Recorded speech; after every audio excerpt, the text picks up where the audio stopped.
Thank you for the warm reception. I'm just going to take a second to gather myself. It's not every day you get to be the opening night film of Platform at TIFF, and to the Toronto Film Festival, and to especially the programmers. Thank you so much. It's an honor.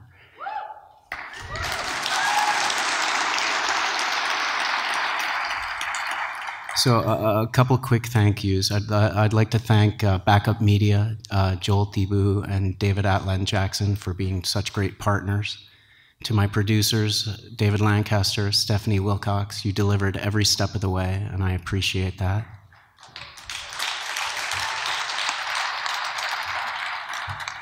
To Scott Varnado in the Rumble office, he did a lot of the dirty work that doesn't go recognized, so thank you.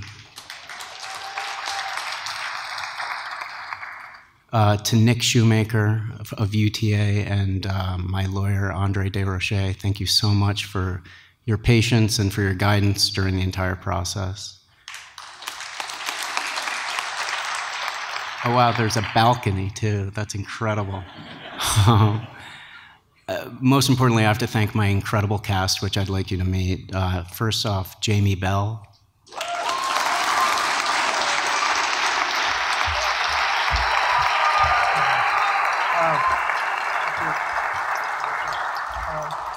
The lovely Margaret Qualley.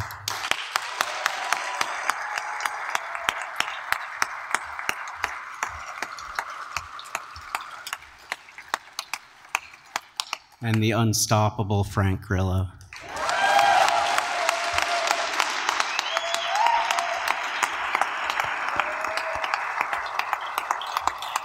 I want to leave you with this. This film is a dark film, and we found a lot of darkness there at the end of the river.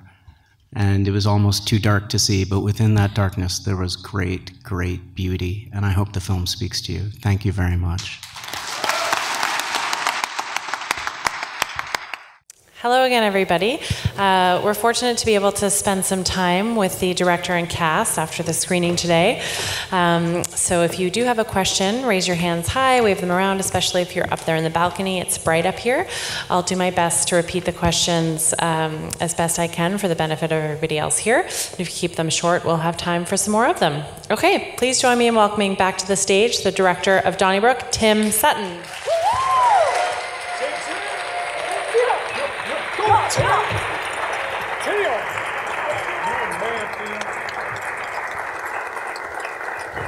So, not to waste your time, thank you for staying for the Q&A, which I think the film does well with. Let's bring Jamie Bell.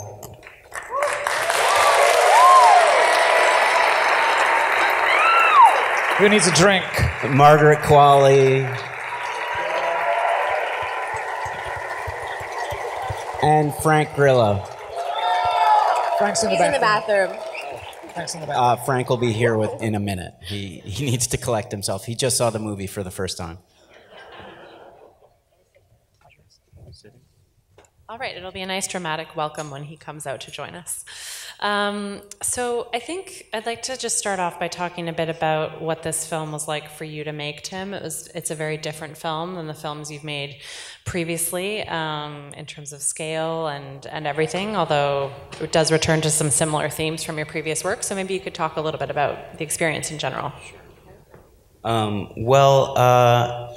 Importantly, it's a lot like my smaller films in that it deals with people in their environment, whether that's physical environment, emotional environment, political environment, and it just sees how they move around in that space. I think what sets this movie apart. Frank. Thank you. Sorry.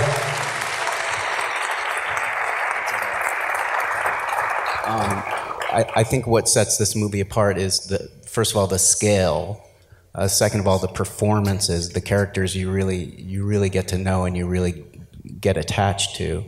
But also that it's the act of violence. There's no threat of violence. There's no wondering if there's going to be violence. It is violence, and I figured it was important to not skirt around that, but to attack it as if it were my home territory.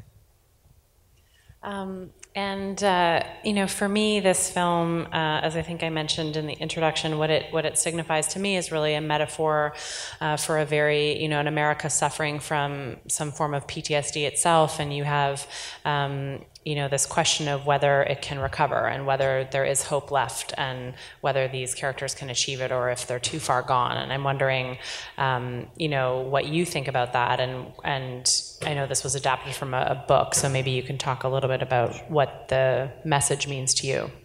Sure. Well, first of all, it's an adaptation of a book called Donnybrook by a great author named Frank Bill. And it played, a great writer. And it provides a great base for this film in that it's very, the environment is very rich, the language is very rich, and the characters are introduced in a way that is, brutality is on the first page. It's on the first paragraph. It's in the first sentence. So you have to then be up to that challenge. I think what I wanted to do with this was make it a larger film about not only families and not only a part of the country, but in a way about the kind of soul of the country that we're in right now. I mean, we all know it's dark times in America, and that calls for a dark film that tries to at least crawl around in it and see what it feels like for the people in this film, and I think in a lot of ways for the people who are struggling in America right now. I know that you mentioned a few times the very violent nature of some parts of the film. I know there was some questions about like how far to go in certain instances, and I mentioned to you the other day that I really liked the way the death of the son was handled and the way that you shot that, and I'm wondering if you can just talk a little bit about your choices and how to portray the violence in some cases.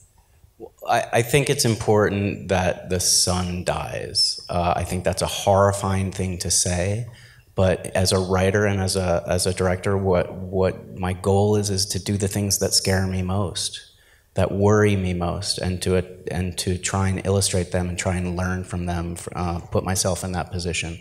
You know, some violence has to be bloody and some has to be poignant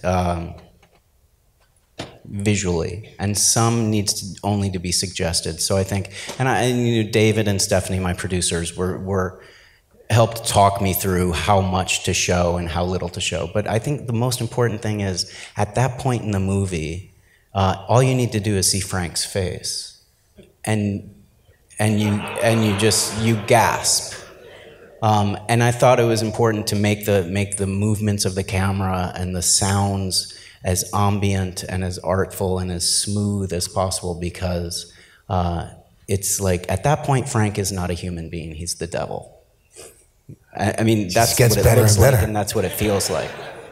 I think that's a good segue to Margaret, actually, because if he's the devil, maybe she's an angel of sorts. I'm wondering if you can talk a little bit about, you know, how you prepared for this role and what, you know, it meant to work with Tim on this project.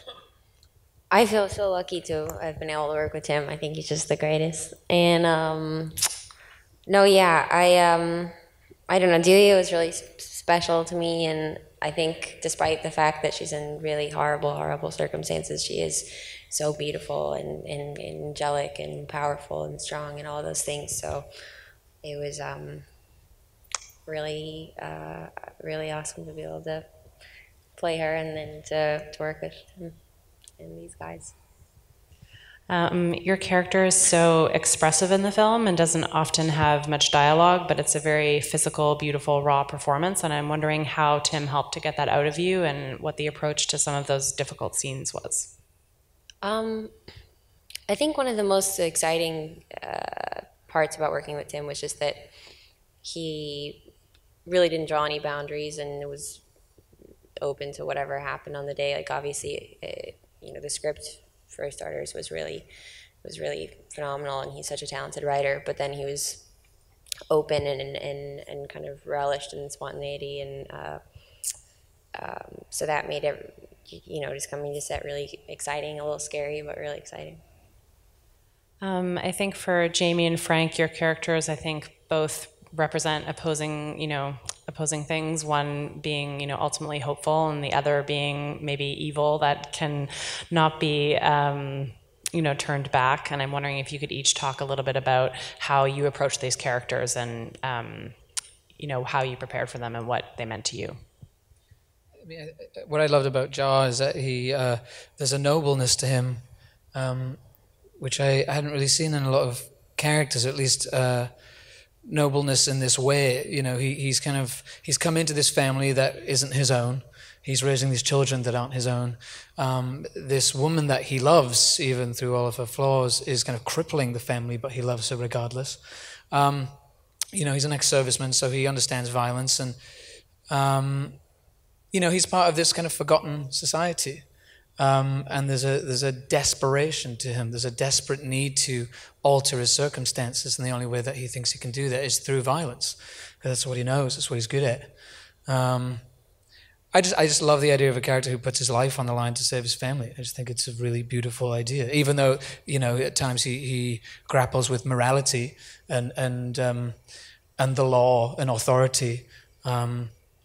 I think ultimately there is a good heart in there, and I think that's what Tim does very well, is he finds heart and soul and beauty where there really shouldn't be any at all, and that's what I really love about the film.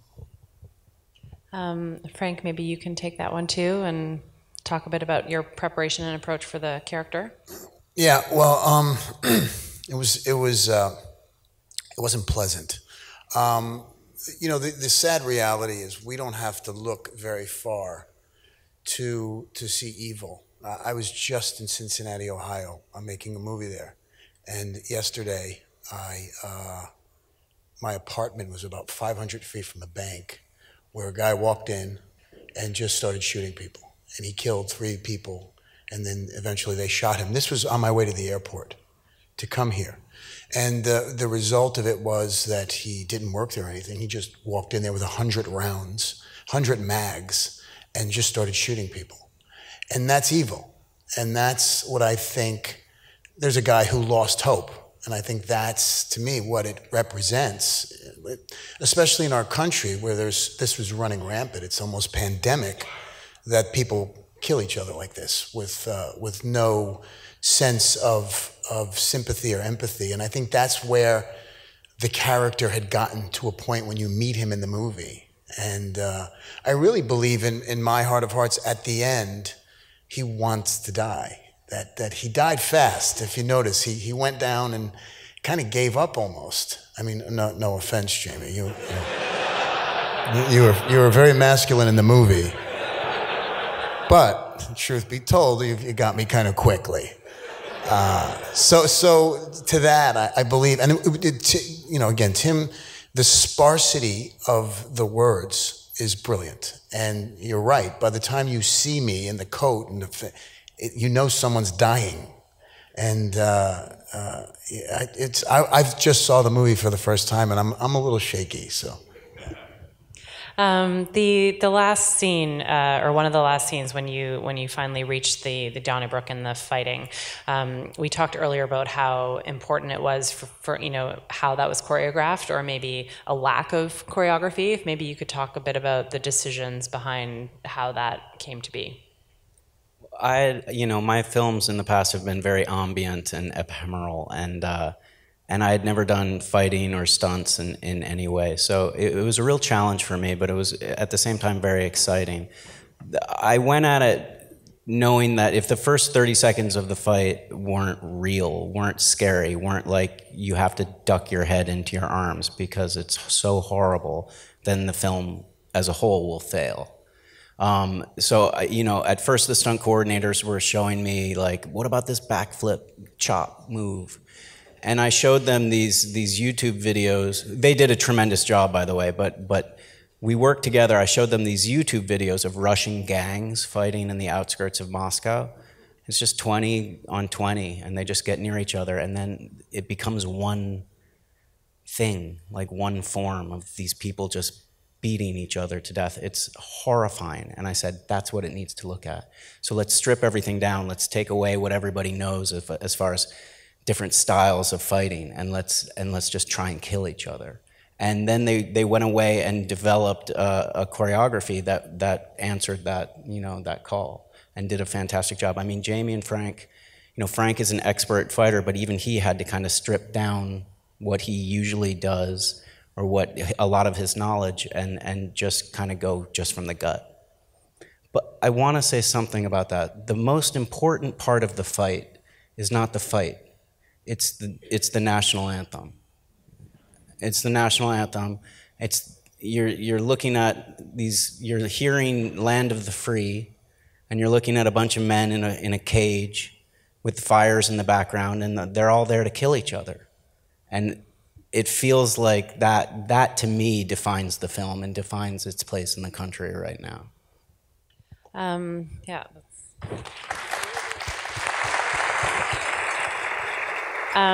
Before I open it up to the rest of you guys, I just want to ask about the importance of the physical locations in the film.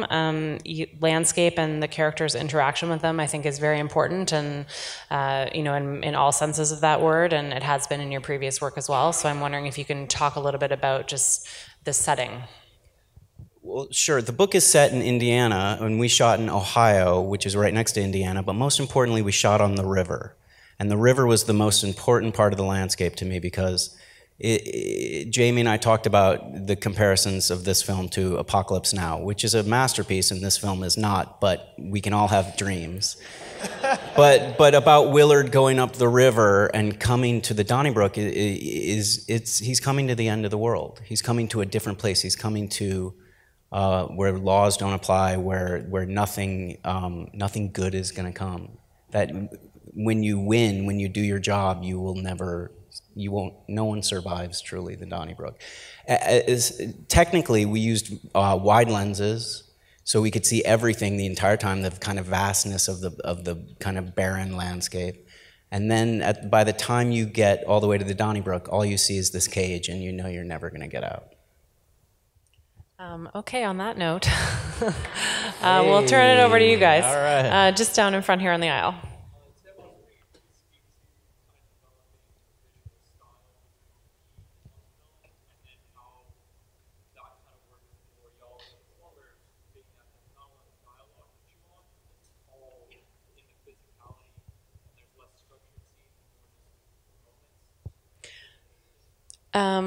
Okay, there's a few questions there, I think. I'll do my best to repeat them for you guys. I think, first of all, if you could talk a little bit about how you developed the visual style with your DP, and then because the film is so visual and feels very lived in and is more a series of moments, if each of you on stage, Jamie, Margaret, and Frank, if you could talk a bit about what it was like to perform in that sort of structure.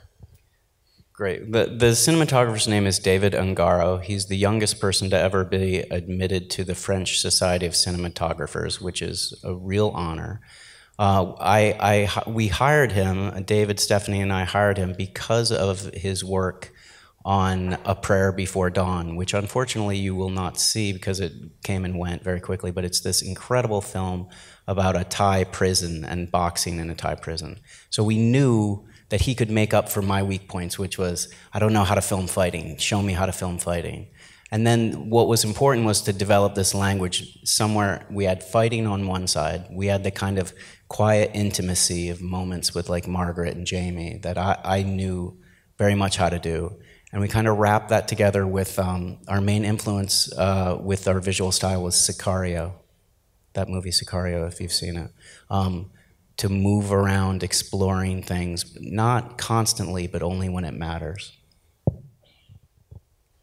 Yeah, I mean, there's an incredible looseness to Tim's work and what he allows you to do. I mean, he wrote a beautiful script that was really all there on the page, but what he allows for is just behavior. An actor to just be the behavior of the person and not necessarily say anything, not necessarily, it's not necessarily part of the scene as written, but he just allows you that time and that space to do that stuff. I mean, I guess a lot of that in there is stuff that probably isn't written, is stuff that, we just find. I mean, all those kids in the movie, both of those kids are non-actors. They'd never worked before this movie, so there was a lot of the time where I would be distracting them And I could see that I had them kind of on this little spell, and then I'd tell Tim like just start rolling the camera, and we just wouldn't tell them that we were doing stuff. And I love that. I love when I find kind of being action as something very kind of it kind of scares me a bit. So I like the blurred edge between real life and the performance, and the more that you can kind of blur that edge and get rid of that, I feel very comfortable in that arena. And Tim, I think, allowed us all to kind of be in that place a lot of the time. No, yeah, I mean, to add on to that, I sometimes feel like when I have ideas on a set or something that like a director will sort of placate me and be like, sure, yeah, you can do that once. And Tim wasn't that way at all. Not that, you know, he was just really excited about different ideas, and collaborating with someone that way is really fun. Like, you know, even and having it actually make it to the movie, like, because I feel like a lot of times when I've done something strange, it's not going to be in the movie. But then, like this, you know, like standing on the car or whatever it was, all those sort of weird things that you didn't think were going to happen, and then you all of a sudden did, and then it's in there. It's kind of cool. And Frank, maybe you could touch on a little bit too about, you know, Tim mentioned how you had to forget about being a fighter and trained and all of that, and wondering what that was like for you. Well, I mean, yeah, for that, you know, the great Frank Capra said, if you think it, the audience will know it, right? So when you do a piece like this where there are very few words, don't ever get caught not thinking on screen. And so you work twice as hard to always behave and make sure that you don't get caught blank. I think that's the key to a film like this, is you have to do twice as much homework. And as far as the fighting is concerned, yeah, I mean, I know how to fight. I grew up fighting. I jiu-jitsu and boxing and wrestling and all of it. I know all of it. It's great, whatever. When you do a movie like this, where these aren't trained fighters, these are, you know, these are guys fighting for their lives, you have got to forget all of that and not look so polished, which is tough, which is learning another language almost, which is going back to not knowing how to look good, how to look right. And it's, you know, it's like a hockey fight more than anything. So it's difficult. And, you know, listen, when you do a movie of this size, you don't have a lot of rehearsal time. You know, you don't have a lot of takes, and it becomes a free-for-all. And that's, I think, and I have to tell you, I just, you watching it for the first time, you did a terrific job in that cage. I mean, I would never know. Yeah, bro, I mean, you were really great. Really, hats off. Yeah. So, I mean, you know, he's a dancer. I can't give you a compliment and not take something back. Anyway. I want to add, as far as performances go and the compliments I'm getting as far as like giving people room for behavior, and you have to work with actors who want that room and who want to go as deep as they possibly can. And there's a lack of that, frankly, in our industry. There's a lot of people who don't want to play characters with flaws, or they don't want to take giant risks. I mean, the risks Margaret takes alone in this movie would scare most actresses away, but yet she comes, yeah. But what she does with them is she doesn't just accomplish them, she turns them into attributes. She turns these risks into something that you think she absolutely should do, and you believe in her, and it's only because she's not doing it by the book, and she's kind of forcing me to open the character up and open the space up rather than the other way around. So I feel like you have to have people who, I just want to go all the way. Like, that's all my filmmaking is. I just want to go all the way, and I'm sitting next to three people who feel the same way. Okay, we have time for one more question. I'm going to go dead center, closest to me. Stand up. Yep.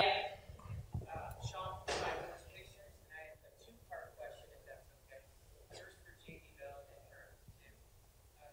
Jamie, you came from, obviously, Billy Elliot, which was, you know, you've been a childhood actor, the likes of Leonardo DiCaprio and Christian Bale. I won't go that far. I mean, let's face it, you're getting better each how do you stay, how do you keep growing and not have problems in life? How do you keep growing?